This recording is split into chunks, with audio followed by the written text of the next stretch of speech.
Venezuela denounces failed attack on El Palito oil refinery. Argentina's lower house passes legal legislation to legalize abortion.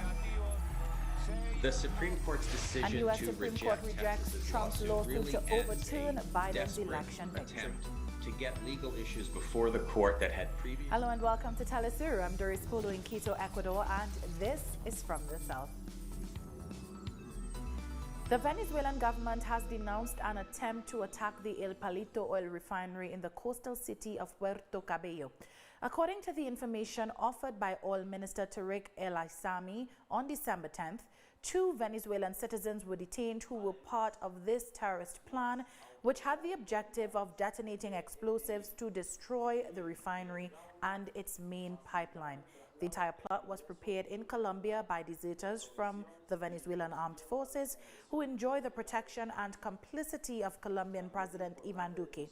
The plan was for these groups to enter Venezuelan territory and create an apparent state of insurgency against the government. The 2 citizens were detained in possession of ammunition and explosives, all of which were seized in the state of Carabobo just hours before the scheduled time of the attack, which was to be perpetrated before the parliamentary elections on Sunday, December 6th. Venezuelan Vice President for the Economy Tariq El Aissami stressed that the terrorist plan against the country's oil industry was organized in Colombia.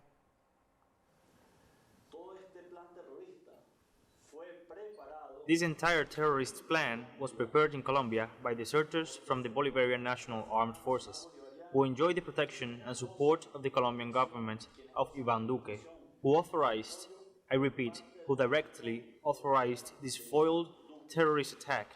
In addition, the Colombian authorities, the NI, the GILE, and the GAULA facilitated the transfer and irregular importation of supplies and devices for the execution of this serious crime. Well, the oil minister also noted that the plan to destabilize the Venezuelan oil sector included advice from the U.S. Central Intelligence Agency.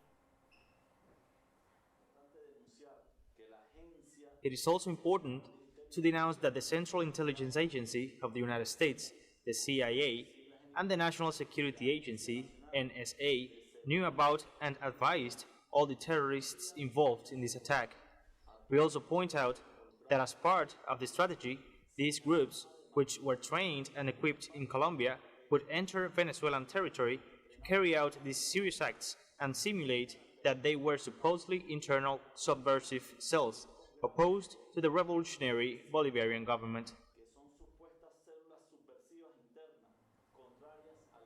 Now, the National Electoral Council of Venezuela presented the deputies to the National Assembly elected on December 6th from a national list with their credentials on Friday.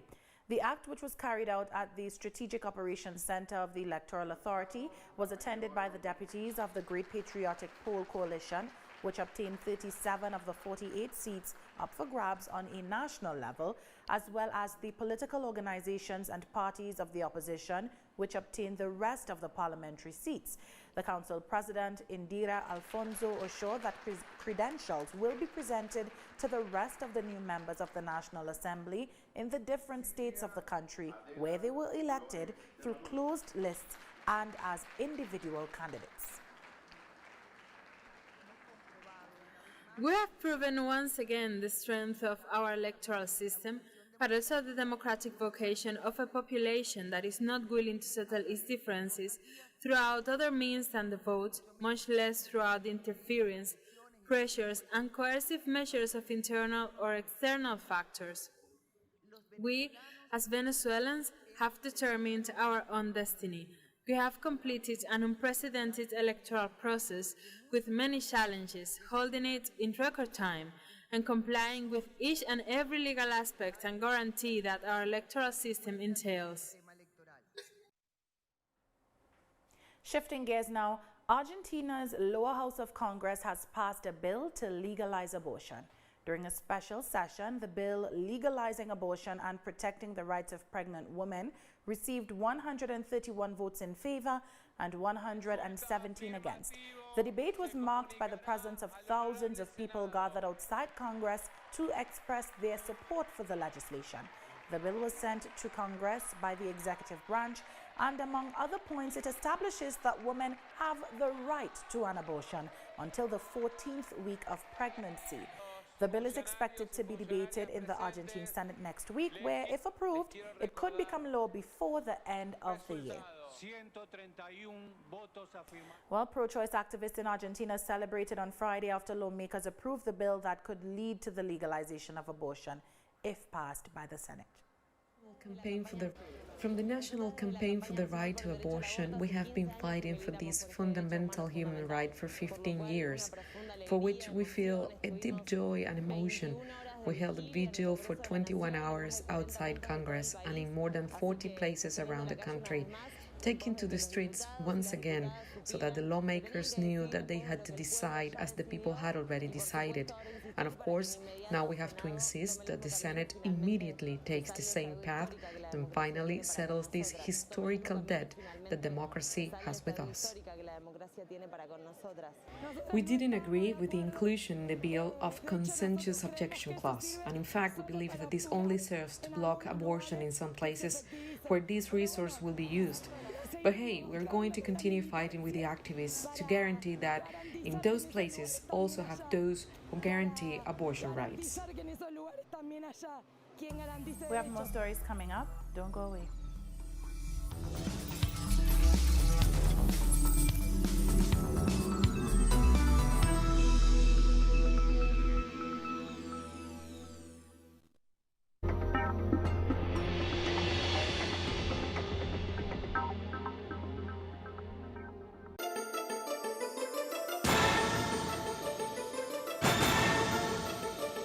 Who's moving the chess man? What interests and motivate the actors behind each event? What's at stake? Critical Move investigates every event from Monday to Friday, only on teleSUR.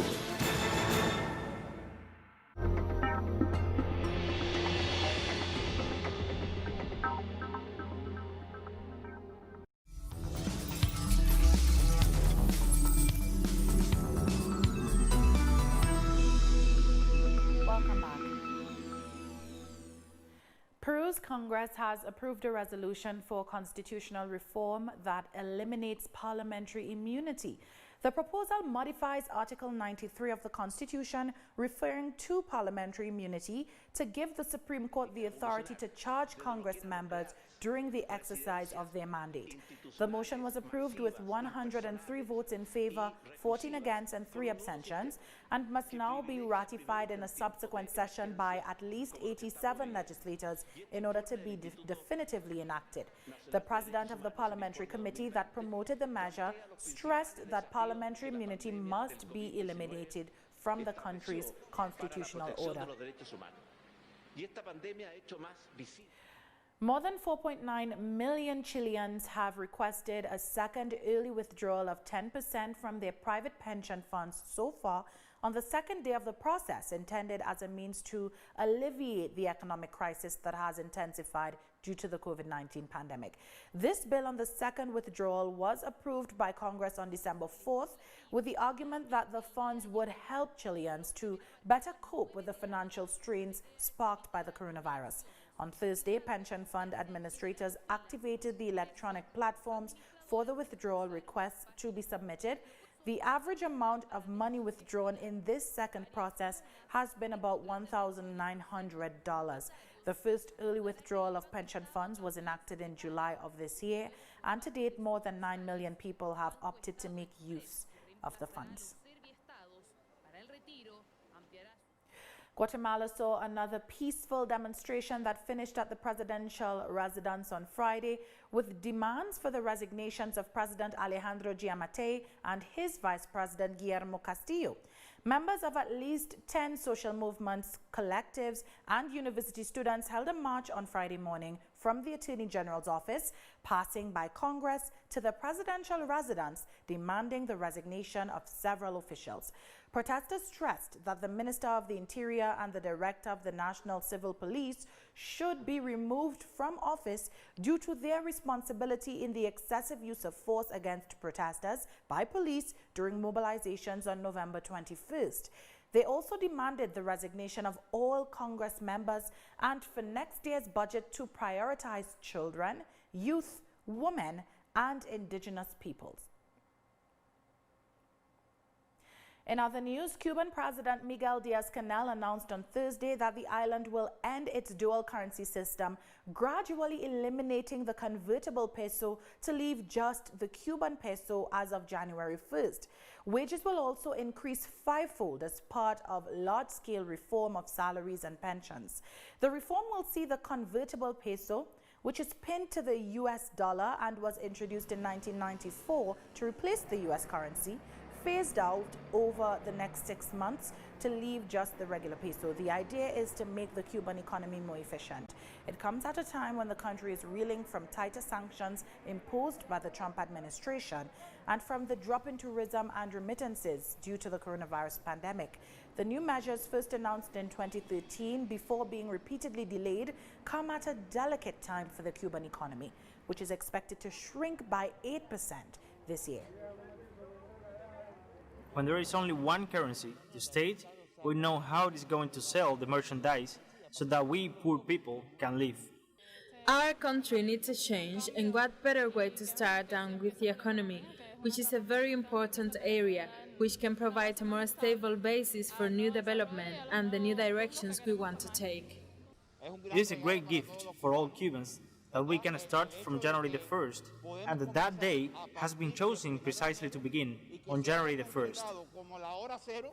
The President of the Democratic Republic of Congo, SASSOU NGUESSO, will seek a fourth term in office in elections due next March, according to the country's ruling coalition.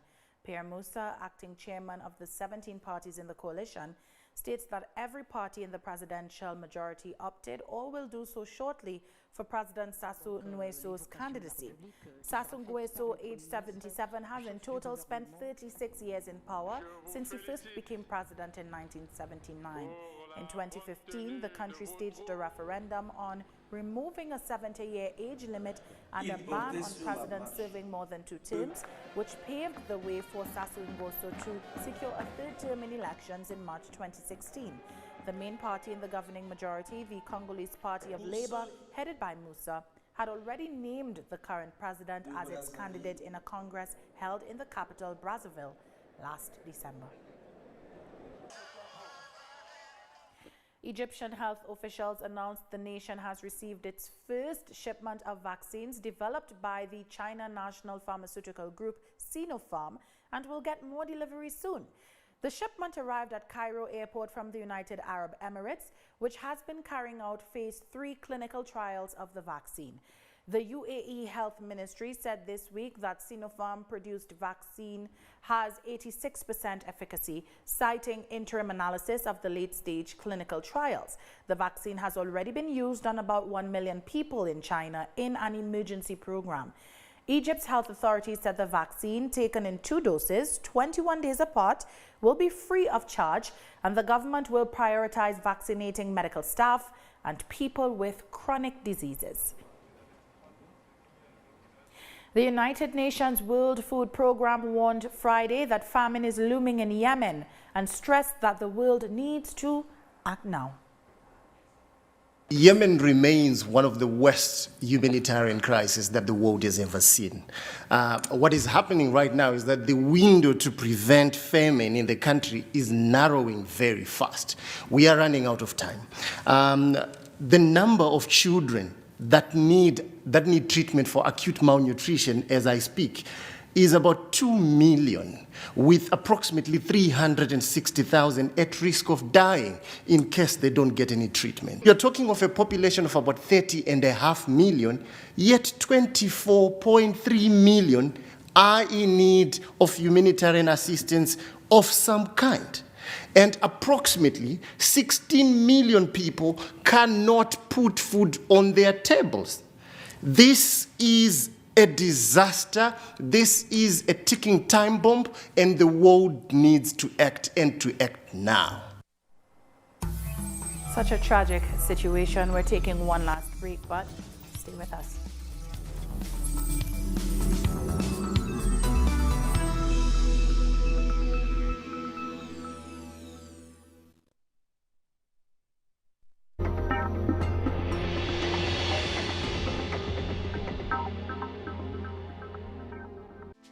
We share your feelings, exalt your accomplishments, and show your reality. Our approach is global and keeps us in tune with the peoples. Caribbean countries also get our signal. With enthusiasm, we will continue to broadcast for them. Because we are teleSUR, the news broadcaster from South America and the Caribbean.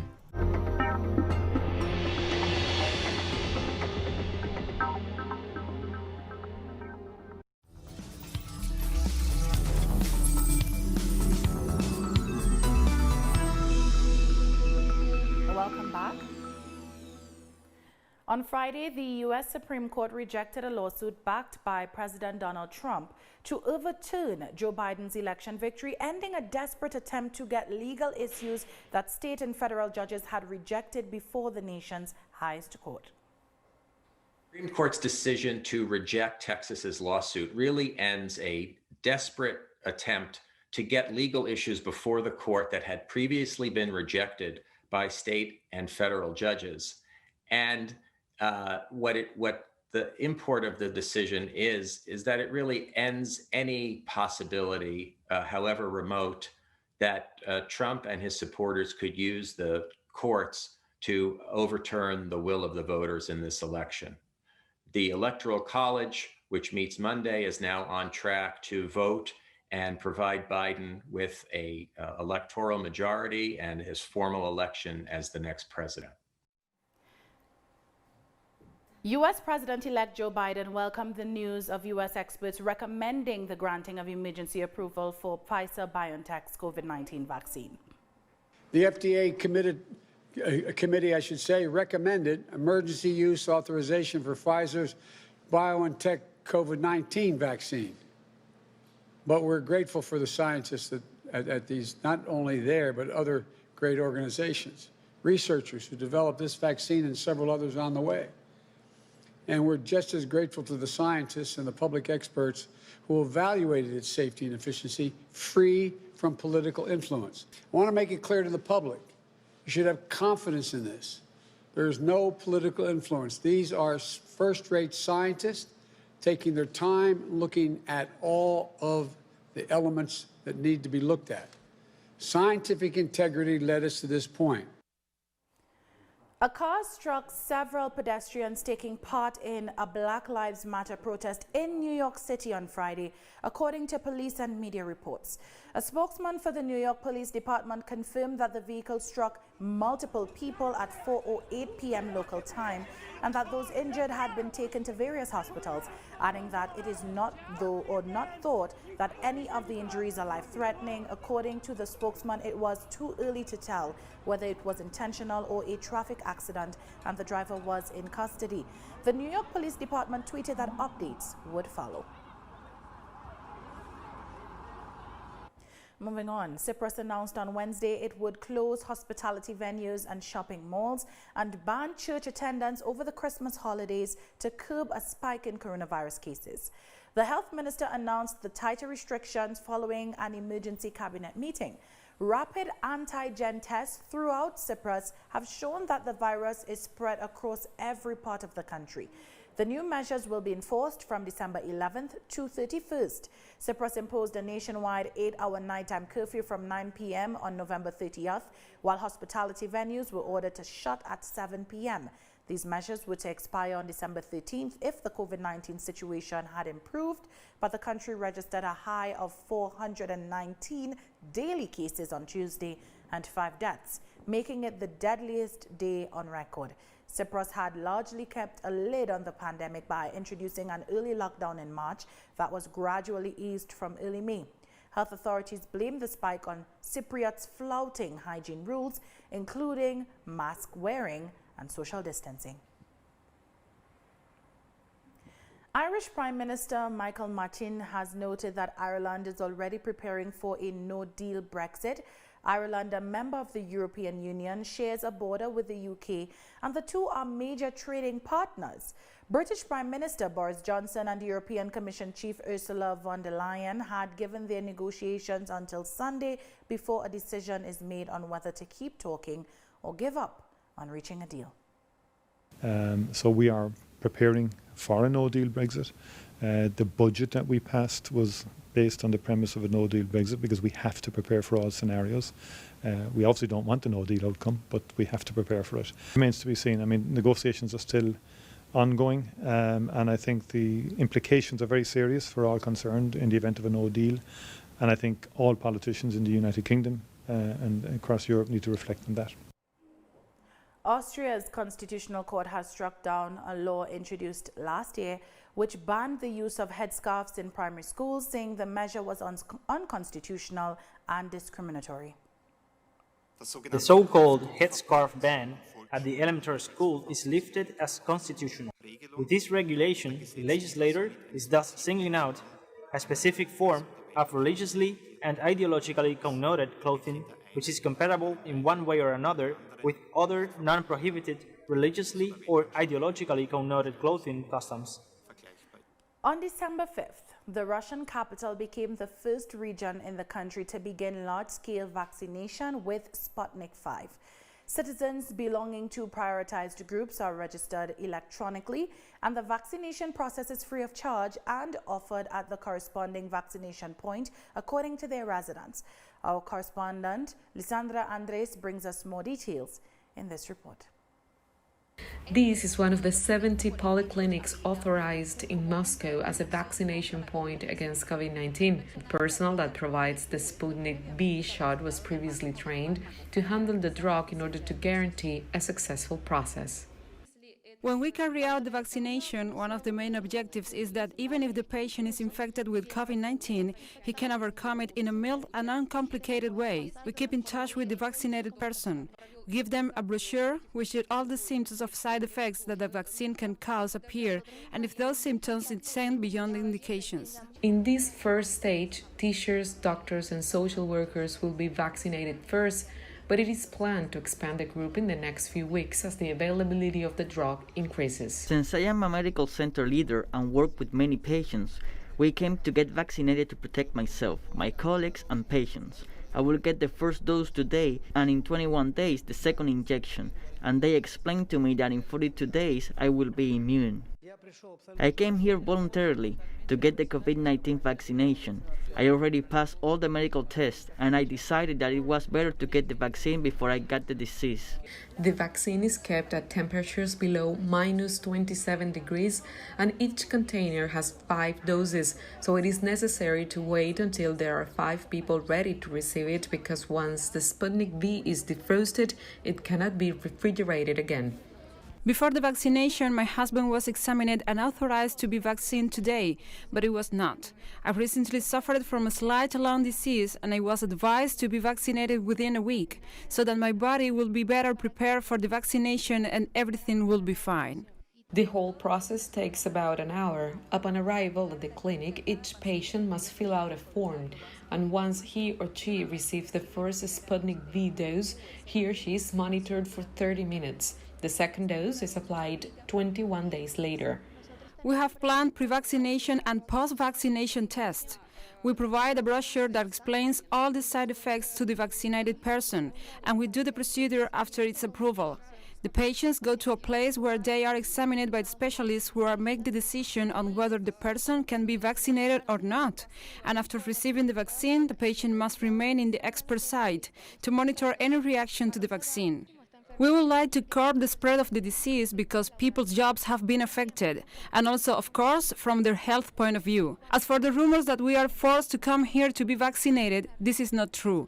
We have not witnessed any sign of this here. No one ordered us to come here to this center today. We came here by our own free will. Vaccination in Russia is completely voluntary. According to the latest data, over 150,000 people have been vaccinated throughout the country. The rest of the regions will start vaccinating at the end of this week when the production of Sputnik V exceeds 2 million doses. Lisandra Andrés, teleSUR, Moscow, Russia. On that note, we've come to the end of this news brief. You can find these and many other stories on our website at telesurenglish.net. And join us on social media, Facebook, Twitter, and Instagram. For TeleSUR English, I am Doris Polo. Thanks for watching.